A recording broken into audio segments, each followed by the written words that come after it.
Hey guys, I'm back with another case study. We have a single mom who's having trouble getting started because she's paid once a month. Here are the details from her completed month at a glance worksheet. Her income is a little over $5,000. Her expenses are a scooch over $4,200. That makes her cash flow on paper around $800. The completed worksheets, by the way, along with my step-by-step notes for this case study, are available as a printable download. The link is in the description and in the pinned comment below. We sorted her debt on the credit worksheet. She has one private label card that has a balance on it. We can't use private label cards in our strategy, so it does not get matched with a bill or expense.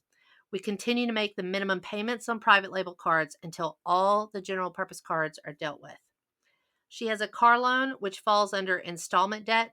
Her car payment is $480 a month, and she pays that biweekly. I'll do a separate video on the benefits of biweekly payments. There is great information in that. There's 5 different ways you can save money with biweekly payments on like a mortgage or your car loan, but we will go over that in another video. So moving on, she has 5 general purpose credit cards. All can be used in velocity banking. General purpose credit cards can be used anywhere. These are your Visas, your MasterCards, your American Express, and your Discover. All 5 of her cards are rewards cards, which means as she's paying down her debt, she's earning points that can be later exchanged for cash or gift cards, airline miles, all of that. So we like general purpose cards that have rewards. Now, it's interesting to note in her case study, her credit card minimums are not much. In fact, the largest credit card minimum is $49. And you'll know that when I'm saying that you select your primary card, it's based off of the card that has the largest minimum payment so that your groceries and your gas meet that obligation. But none of her cards have a very large minimum. So we're still going to use, she's got one card that's paid off, and we're going to use that. Even though it's paid off, we're going to use it, but we're going to use it in a way that benefits her and builds her credit score. She has 3 cards hovering in the mid 70th percentile for utilization.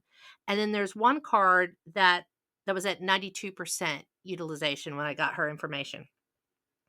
So since utilization is 30% of your credit score, that is part of why her score is hovering around 680 out of a possible 850. Okay, so she's making her minimum payments, but her utilization is really high. So there's that. So here's some things for you guys to know. People with the best credit scores, and I'm talking 800 to 850, so like the top, the creme de la creme, they do use their cards. But at the close of the billing cycle, their balance on those cards is at 7% utilization or less. Okay, so they recommend you don't go above 30%. If you go above 30%, you're labeled high risk. So excellent credit is largely from age, how long you've had credit in your name, payment history, meaning making your payments on time, and that low utilization at the close of your billing cycle. So anything above 30% utilization when that credit card statement closes at the end of the month or whenever it is that it closes, that labels you high risk if it's above 30%. And I should go back. I want to go back and say it's not the end of the month because I have stuff that closes on the 9th. I have stuff that closes on the 11th. That billing cycle can close at any time, okay? But when it closes, if the balance on your card is above 30%, you are considered to a lender high risk, okay? So for those of you who are hoping to get a PLOC or a HELOC and you have high credit card utilization, it's probably not going to happen. And if by some chance you do qualify, the terms are not going to be good. And if you're going for a HELOC, y'all, if you don't know what you're doing, please reconsider because the consequences of getting into trouble with a HELOC are so significant. And I'll do another video on that. I mean, it's significant. You could lose your house. So if you don't know what you're doing, don't even pursue it at this moment. Learn how to use the credit cards, get your utilization down, get your credit score up, and then you won't even need that HELOC. So If you have credit cards, even if the interest rate is high, the balance is at or near max, you can still use your credit cards to effectively pay down your debt. Okay. So, and if you want to know what your utilization currently is, here's the math. It's balance, whatever the balance is on your card, divided by the limit that the lender gave you equals the utilization. So, for example, if you have a $2,500 balance and a $3,000 limit, it would be 2,500 divided by 3,000 equals your utilization. So that is 83% utilization. And I'm not going to go into all the different ways that high utilization negatively impacts your day-to-day life. I'll do that in a different video. So the main tenet of what I teach is we use our existing general purpose credit cards to get us out of debt. And our success boils down to two things. One is how we pay the cards, and two is when we pay the cards. And this case study is a brilliant example of that. So let's take a look at her money tracker worksheet. She gets paid on the 26th of the month. So she gets paid $5,008.78. That goes into her checking account, and then the following stays in her checking account. So she's got money to pay the kids' allowance for the month, her rent, the money to pay the minimum payment on her private label card, the money to pay her utilities, the money to pay her car payment. And if she chooses to have a little buffer in there, she can. I did not include a buffer in her case study, but a buffer would be approximately, like $100 in case her utilities came in a little higher than expected. But by the time she receives her paycheck on the 26th of the month, because that's when she gets paid, she should know what her utility bill is going to be the next month. But if you prefer to have like a little buffer in there, that's fine too. So in the velocity banking strategy I employ, we match monthly bills or expenses to a credit card to eliminate the need to make those monthly minimum credit card payments on multiple cards. We make the payment for those multiple cards the exact amount of the bill or expense that we're matching to that card. So you should know that the bill or expense that you're going to be matching to the credit card needs to meet or exceed that monthly minimum payment. Otherwise, you'll have to make up the difference, and it's not as effective a strategy. When we don't have to pay the monthly minimums on multiple credit cards, we are free to redirect that money to our primary card to pay that one down very, very fast.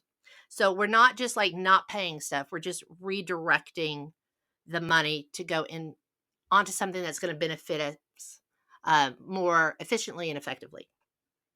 So in her case study, her monthly minimums don't total up to much. In fact, her monthly minimums only come to $149.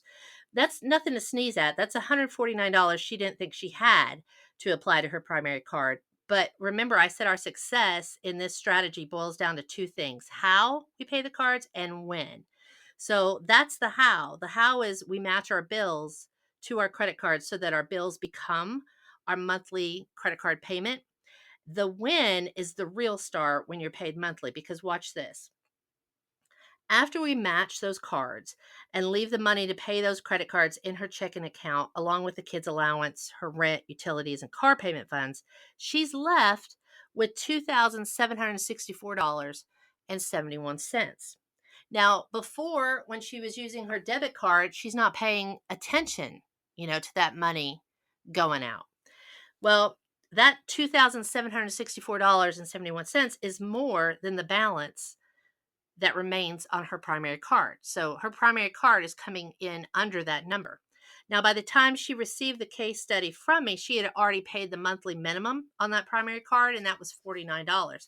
But I told her that she's going to make another payment, and that payment's going to be for $1,751.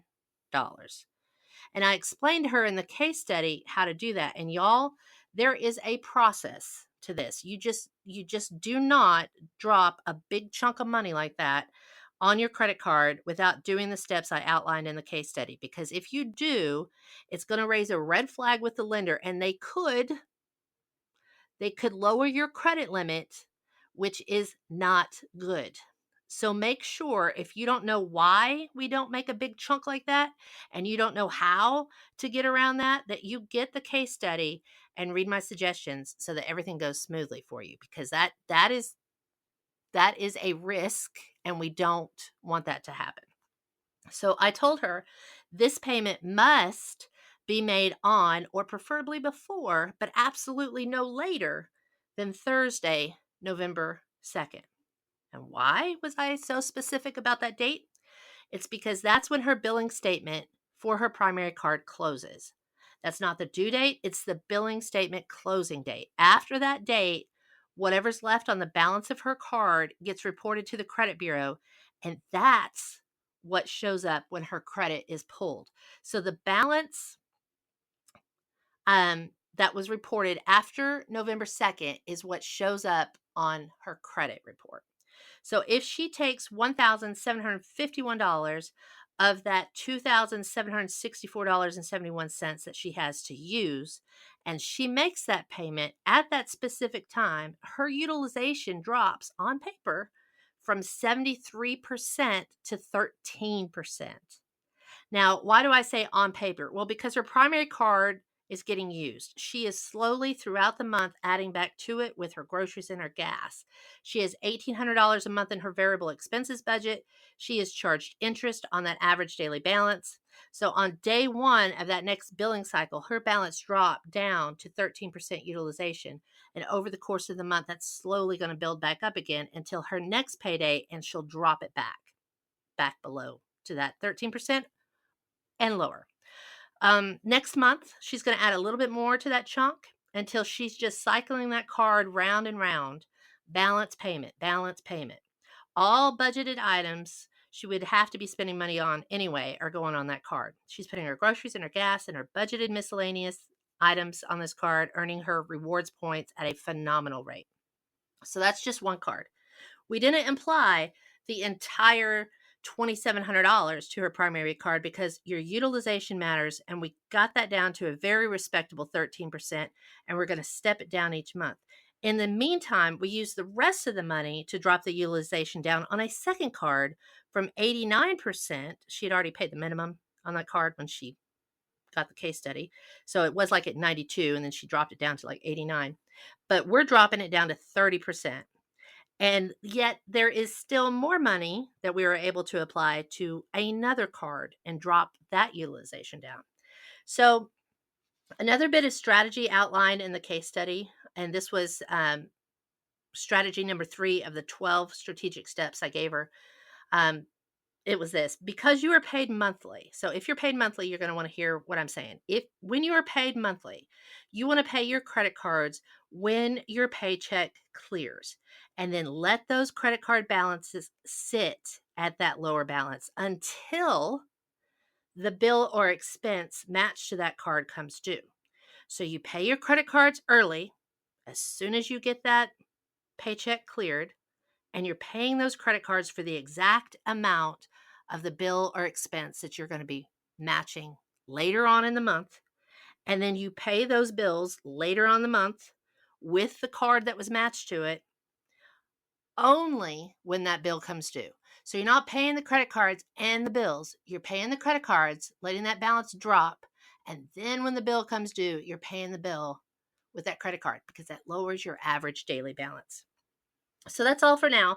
This case study is available in the link below. You guys, I am not a professional financial advisor. I'm just someone who stumbled on velocity banking back in June of this year, and I've been paying down my own debt at a remarkable rate ever since. So I wanted to share the information with you. I use only my existing credit cards in a way that benefits me financially and improves my credit score. If you want a case study, I do not charge anything for looking at your numbers. The way I see it, I provide this service for free. You provide me free content, and the case studies provide everyone valuable tips and strategies they can apply to their own situation at an affordable price. My case studies are $7.99, my worksheets are $3.99, and the videos, of course, are free. So if you'd like to support my channel, please pick up a case study, use the worksheets, like and subscribe. I sure would appreciate it. Thanks, and have a great day. And if you have any questions, please be sure to post below.